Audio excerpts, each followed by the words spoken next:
우리에게 주신 하나님 말씀은 출애굽기 29장 10절부터 37절의 말씀입니다. 구약성경 125쪽입니다. 출애굽기 29장 10절부터 37절의 말씀을 드라마 바이블로 낭독합니다. 너는 수송아지를 회막 앞으로 끌어오고 아론과 그의 아들들은 그 송아지 머리에 안수할지며 너는 회막문 여호와 앞에서 그 송아지를 잡고 그 피를 네 손가락으로 제단 뿔들에 바르고 그 피 전부를 제단 밑에 쏟을지며 내장에 덮인 모든 기름과 간 위에 있는 꺼풀과 두 콩팥과 그 위에 기름을 가져다가 제단 위에 불사르고 그 수소의 고기와 가죽과 똥을 진 밖에서 불사르라. 이는 속죄제니라. 너는 또 순양 한 마리를 끌어오고 아론과 그의 아들들은 그 순양의 머리 위에 안수할지며 너는 그 순양을 잡고 그 피를 가져다가 제단 위에 주위에 뿌리고 그 순양의 각을 뜨고 그 장부와 다리는 씻어 각을 뜬 고기와 그 머리와 함께 두고 그 순양 전부를 제단 위에 불사르라. 이는 여호와께 드리는 번제요 이는 향기로운 냄새니 여호와께 드리는 화제니라. 너는 다른 순양을 택하고 아론과 그 아들들은 그 순양의 머리 위에 안수할지며 너는 그 순양을 잡고 그것의 피를 가져다가 아론의 오른쪽 귓부리와 그의 아들들의 오른쪽 귓부리에 바르고 그 오른손 엄지와 오른발 엄지에 바르고 그 피를 제단 주위에 뿌리고 제단 위에 피와 관유를 가져다가 아론과 그의 옷과 그의 아들들과 그의 아들들의 옷에 뿌리라. 그와 그의 옷과 그의 아들들과 그의 아들들의 옷이 거룩하리라. 또 너는 그 순양의 기름과 기름진 꼬리와 그것의 내장에 덮인 기름과 간 위에 꺼풀과 두 콩팥과 그것들 위에 기름과 오른쪽 넓적 다리를 가지라. 이는 위임식의 순양이라. 또 여호와 앞에 있는 무교병 광주리에서 떡 한 개와 기름 바른 과자 한 개와 전병 한 개를 가져다가 그 전부를 아론의 손과 그의 아들들의 손에 주고 그것을 흔들어 여호와 앞에 요제를 삼을지며 너는 그것을 그들의 손에서 가져다가 제단 위에서 번제물을 더하여 불사르라. 이는 여호와 앞에 향기로운 냄새니 곧 여호와께 드리는 화제니라. 너는 아론의 위임식 순양의 가슴을 가져다가 여호와 앞에 흔들어 요제를 삼으라. 이것이 내 분깃이니라. 너는 그 흔든 요제물 곧 아론과 그의 아들들의 위임식 순양의 가슴과 넓적 다리를 거룩하게 하라. 이는 이스라엘 자손이 아론과 그의 자손에게 돌릴 영원한 분깃이요 거제물이니 곧 이스라엘 자손이 화목제의 제물 중에서 취한 거제물로서 여호와께 드리는 거제물이니라. 아론의 성인은 후에 아론의 아들들에게 돌릴지니 그들이 그것을 입고 기름 부음으로 위임을 받을 것이며 그를 이어 제사장이 되는 아들이 회막에 들어가서 성소에서 섬길 때에는 이레 동안 그것을 입을지니라. 너는 위임식 순양을 가져다가 거룩한 곳에서 그 고기를 삶고 아론과 그의 아들들은 회막문에서 그 순양의 고기와 광주리에 있는 떡을 먹을지라. 그들은 속죄물 곧 그들을 위임하며 그들을 거룩하게 하는 데 쓰는 것을 먹되 타인은 먹지 못할지니 그것이 거룩하기 때문이라. 위임식 고기나 떡이 아침까지 남아있으면 그것을 불에 살을지니 이는 거룩한즉 먹지 못할지니라. 너는 내가 네게 한 모든 명령대로 아론과 그의 아들들에게 그같이 하여 이레 동안 위임식을 행하되 매일 수송아지 하나로 속죄하기 위하여 속죄제를 드리며 또 제단을 위하여 속죄하여 깨끗하게 하고 그것에 기름을 부어 거룩하게 하라. 너는 이레 동안 제단을 위하여 속죄하여 거룩하게 하라. 그리하면 지극히 거룩한 제단이 되리니 제단에 접촉하는 모든 것이 거룩하리라. 안녕하십니까? 자카르타에는 이제 10시 이후에 통행금지가 생길 만큼 상황이 힘들어졌습니다. 건강에 유의하시고 이 상황 회복을 위해 좀 더 집중하여 기도하는 시간이 필요할 것 같습니다. 오늘 예배 후 기도에도 중점적으로 이 기도를 부탁드립니다. 오늘도 말씀을 통해 주님의 마음을 아는 우리 모두가 되기를 축복합니다. 아멘. 지난주에 제사장들이 입을 옷에 대해서 살펴보았는데 출애굽기 29장은 이제 제사장의 위임식에 대해서 설명합니다. 이스라엘 백성 모두를 대표하여 하나님 앞에서 제사의 업무를 맡는다는 것은 정말 영광스럽고 중요한 자리입니다. 그런데 과연 이 세상에 어느 누가 하나님의 제사장으로서 합당한 사람이 있겠습니까? 하나님께서 아론과 그 후손들을 지명하여 선택하셨지만 그들이 특별히 영적으로 뛰어나거나 거룩한 자들이었기 때문은 아니었습니다. 그들도 똑같은 죄인들이기는 마찬가지였습니다.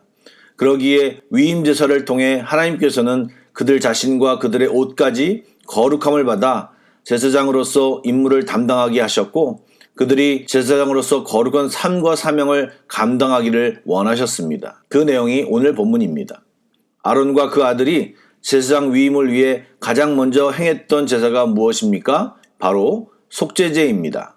제물도 가축 중에 가장 큰 숫송아지를 속죄제 제물로 드렸는데 이것은 이 속죄제가 가장 중요한 제사임을 암시하는 것입니다.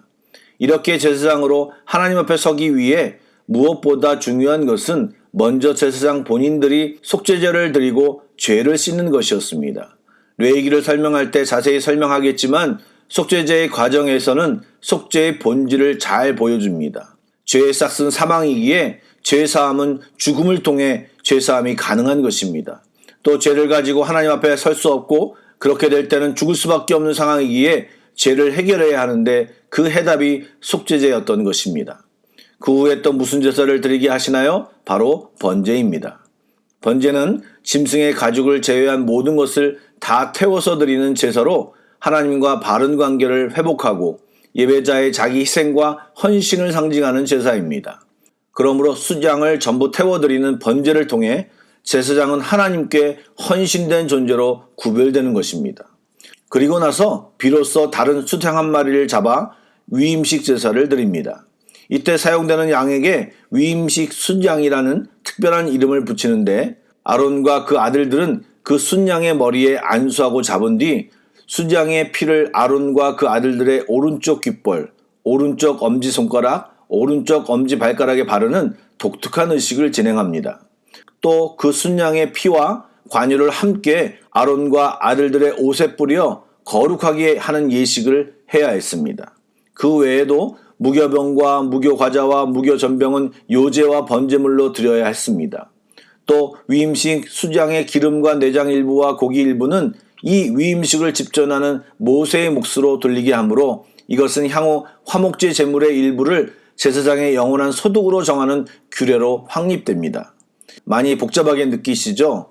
지금도 자세하게 상세히 설명한 것이 아니고 생략한 것도 조금 있습니다. 조금 더 이야기하겠습니다. 아론과 그 아들들은 거룩한 의복을 입고 기름 부음을 받은 뒤 성소 안에서 이레 동안 머물러야 하며 그곳에서는 무교병과 무교전병, 무교과자를 먹으며 여호와를 섬겨야 했습니다.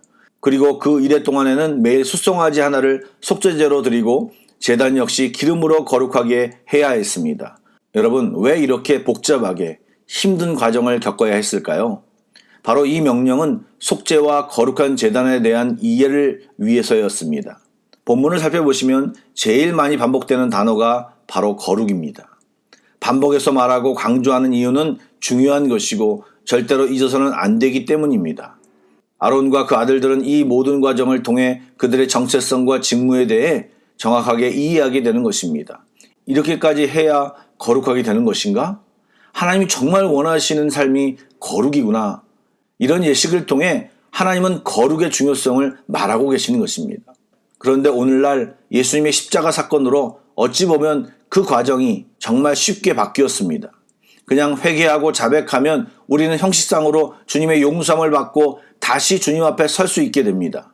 제가 형식상이라고 말씀드린 이유는 형식상으로 정말 편하게 되었지만 실제 우리 마음을 감찰하시는 하나님 앞에 그런 진실된 마음을 쉽게 갖기가 어렵습니다. 그러다 보니 몇 번 시도하다가 합리화하거나 난 안 돼 그러면서 포기하는 경우가 많습니다. 그러므로 믿음의 공동체를 만들어 서로를 체크해주고 북돋우며 경건의 훈련을 하며 영적 습관을 만들고 하나님 앞에 머무는 삶을 만들어야 하는 것입니다. 믿는 교우들과 어울리시고 믿음의 대화를 하시기 바랍니다. 서로를 위해 기도하는 훈련을 해보시기 바랍니다. 그리고 그 믿음의 열매, 경건의 열매, 훈련의 열매를 맛보시기 바랍니다. 그런 것은 여러분들의 영적인 재산이 될 것입니다. 거룩은 우리가 하나님께 나아가기 위한 조건입니다. 또한 하나님의 사람의 증거로 나타나는 것이 거룩입니다. 한마디로 거룩은 하나님의 백성의 시그니처인 것입니다. 거룩이라는 단어가 성결의 의미로 많이 생각됩니다. 예, 당연히 그 뜻입니다. 또 한편으로 가는 의미가 구별입니다. 여러분 혹시 나이 드신 분들은 기억하실런지 모르겠지만 예전에는 저녁밥을 한 뒤에 밥그릇에 밥을 담아 아랫목에 넣어놨습니다. 늦게 들어오시는 아버지에게 드리려고 밥을 하자마자 처음 퍼서 그렇게 구별하여 놓았습니다. 마찬가지입니다. 우리의 삶에서 소중한 부분을 떼어 하나님께 드리는 것이 거룩입니다. 그것이 11조이고 그것이 예배 시간이고 그것이 선교이고 그것이 새벽 예배인 것입니다.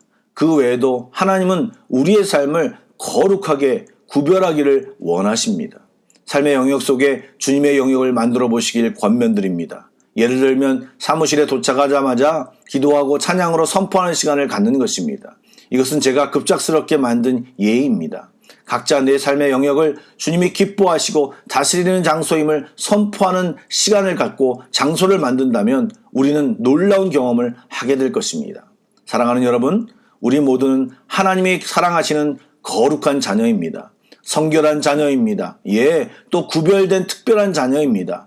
사단의 소리에 눌리지 말고 힘들어져가는 상황을 주께 올려드리며 하나님만이 구원자이십니다. 하나님만이 이 세상의 창조주이시며 주관자이심을 선포하며 도와달라고 기도하는 거룩한 제사장 구별된 아들, 딸이 되시길 주님의 이름으로 축복합니다. 아멘. 기도하시겠습니다.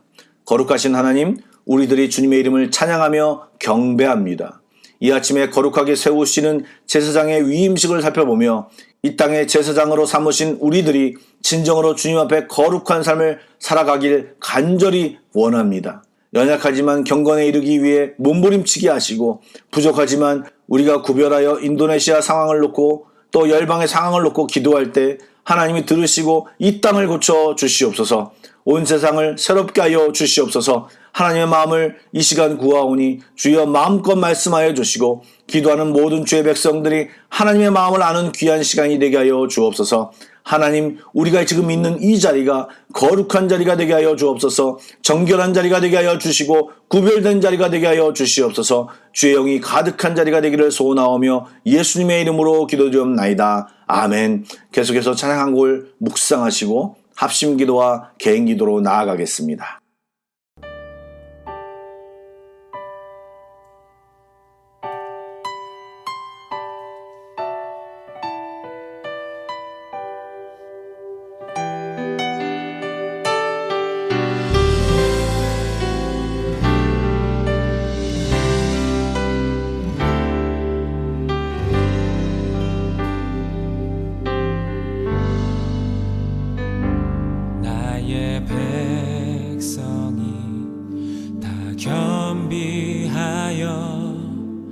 내게 기도하며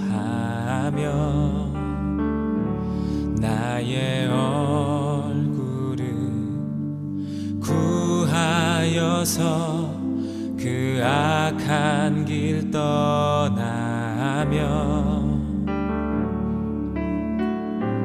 하늘에서 듣고 죄를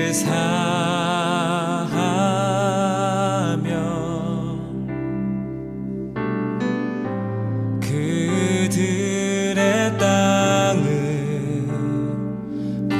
고치리라.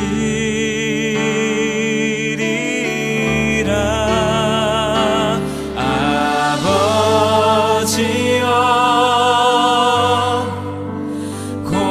고쳐주소서.